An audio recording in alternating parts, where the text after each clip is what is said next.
E chegou a hora da entrevista do dia com a Denise Campos de Toledo. E nós vamos falar agora das apostas esportivas online, a expansão, os riscos. Eu estou aqui com o João Paulo de Rezende Cunha, que é diretor de pesquisa do Instituto Locomotiva. João, boa noite. Boa noite, Denise.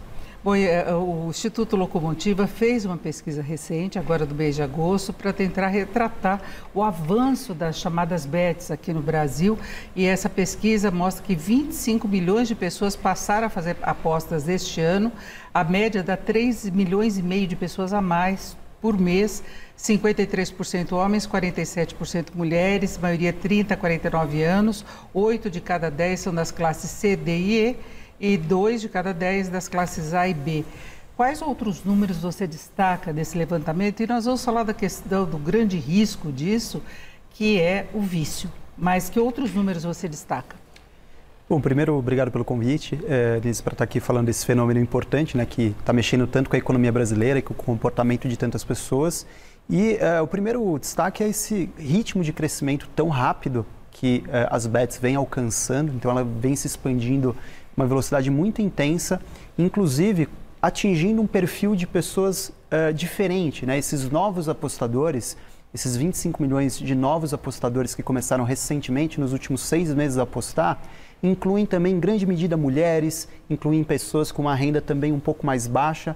Então saiu daquele perfil mais concentrado em homens que eram fanáticos por futebol e tem incluído cada vez mais pessoas que estão entrando ali por outras razões, com a expectativa de ganhar um dinheiro fácil, que a gente sabe que não necessariamente é o melhor caminho. Então são pessoas que não estão mais apostando porque amam o futebol, porque querem ali ter um momento de diversão, mas porque estão numa situação financeira difícil e acham que esse pode ser um caminho fácil para sair de uma situação endividada, e a gente sabe que muitas vezes o resultado acaba sendo o contrário. Chama a atenção do ponto de vista desse risco, que nós já tivemos, por exemplo, o possível futuro presidente do Banco Central, Gabriel Galípolo, falando que, dada a expansão do emprego e da renda, chama a atenção que o consumo não tem aumentado no mesmo ritmo e a poupança.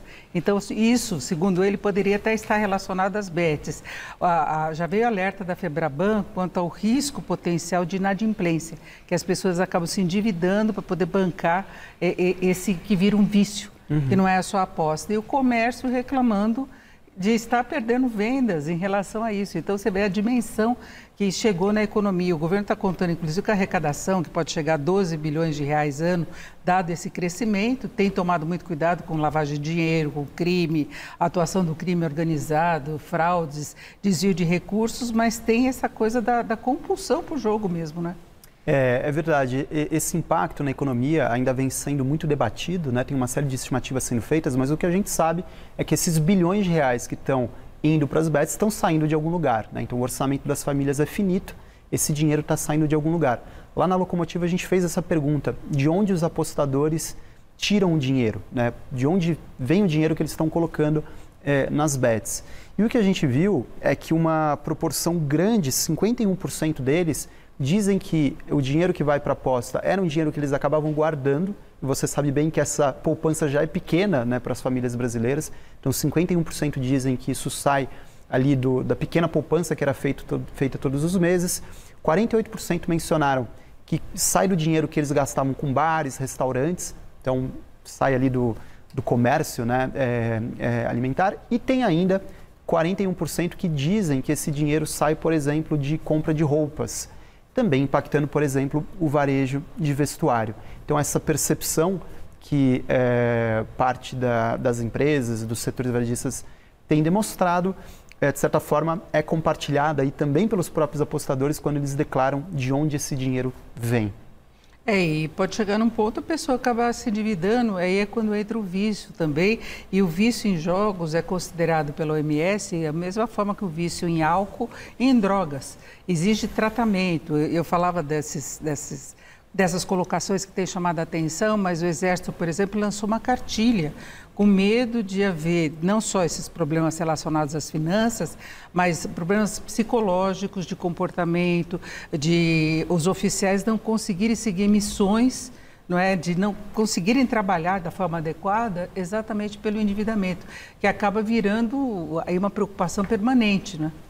Com certeza, né? O que a gente nota é que esse mercado passou um longo período aí desregulado, né? Talvez não foram feitos os alertas necessários para que as pessoas pudessem, aquelas que querem efetivamente apostar, pudessem fazer essa escolha de uma maneira mais informada, né? Hoje, 2/3 dos apostadores, segundo o estudo nosso do Instituto Locomotiva, declaram que já sentiram que estavam apostando em excesso, já sentiram essa percepção de estarem passando do limite, né? 67% dos brasileiros dizem que conhecem alguém que está gastando muito dinheiro em apostas esportivas. Então, isso é uma percepção compartilhada que as pessoas estão vivenciando também no seu cotidiano, com um amigo, um parente que está passando por esse problema, né? E a gente tem outras consequências também negativas, como muitas vezes um impacto familiar mais amplo quando as apostas dão errado e as pessoas acabam transmitindo essa frustração para suas relações familiares. 30% dos apostadores dizem que já tiveram ali algum prejuízo nas relações pessoais por conta dessas apostas. É o que acontece com o endividamento elevado. Quando você tem um desequilíbrio financeiro, as relações ficam comprometidas. Agora, há uma campanha maciça dessas empresas, e são muitas, então as pessoas podem apostar em várias, até seguindo uma orientação do sistema bancário. O governo proibiu a utilização de cartão de crédito, que seria um endividamento mais sério, e até porque as empresas têm que pagar as apostas ganhadoras aí em 120 minutos. Então, o Pix é o instrumento mais utilizado, mas isso não quer dizer que a pessoa não está se endividando, não está entrando no cheque especial. Tem esse problema, né? Sem dúvida, né? E além disso, o que a gente nota é que o dinheiro que vai, né, para as apostas acaba entrando num circuito fechado. 2/3 dos apostadores dizem que acabam reinvestindo o dinheiro que eles ganham em apostas. Então, o que a gente nota é que quando ele perde, ele acaba aportando mais dinheiro, e quando ele ganha, ele acaba reinvestindo esse dinheiro em novas apostas.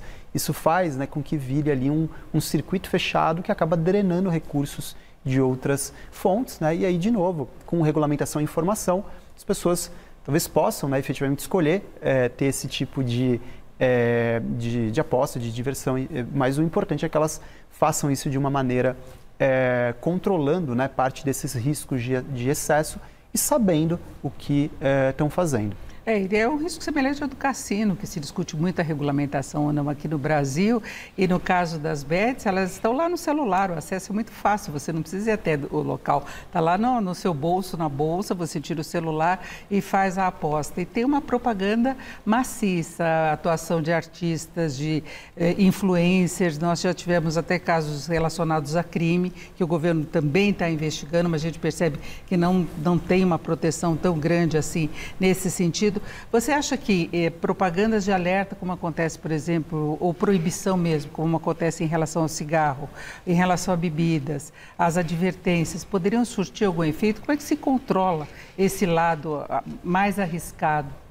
Olha, o que existe quase consenso, Denise, na opinião dos brasileiros, né, segundo esse estudo que a gente fez no Instituto Locomotiva, é que hoje há um excesso dessas propagandas. 80% dos brasileiros considera que hoje há um excesso de propaganda de bets, né? Percebem isso o tempo inteiro. De novo, acho que tem um desafio aí desse longo período que houve aí talvez um vácuo de regulamentação, né? Então, o consenso é que é necessário que esses alertas sejam feitos, que essas precauções, né, sejam transmitidas de uma forma mais clara para que as pessoas possam fazer essa decisão de uma maneira mais informada, né? Sem dúvida, uma restrição que vise, por exemplo, crianças, pessoas ali mais jovens, né? Mas mesmo adultos, né? Porque mesmo a faixa adultos. é de 30 a 49 anos em média, né? E a pessoa acaba ficando com vontade de jogar, porque vê aquilo lá, só esquece que é um jogo, que pode dar zebra em futebol, isso acontece, o jogador pode errar.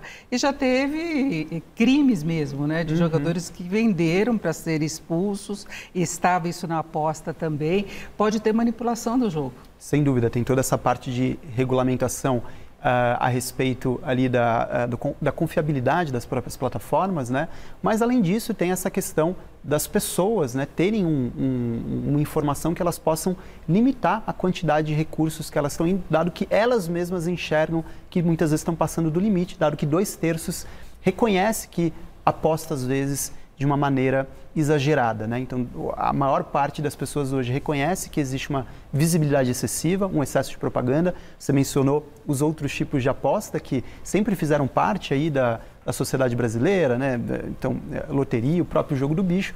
Mas imagina se esses jogos estivessem aí o tempo inteiro na TV, no celular, te chamando, patrocinando o seu time do coração, né? Então esse é um fenômeno peculiar, é um fenômeno novo, né? O tamanho da visibilidade que houve e as consequências são essas que a gente está discutindo aqui. Eu acho que vale o alerta das pessoas que estão jogando, se percebe que está passando o ponto, procura ajuda se for inclusive necessário, não é? Nós ouvimos o João Paulo de Rezende Cunha, que é diretor de pesquisa do Instituto Locomotiva. João, muito obrigada, uma boa noite. Eu que agradeço, boa noite. Com vocês.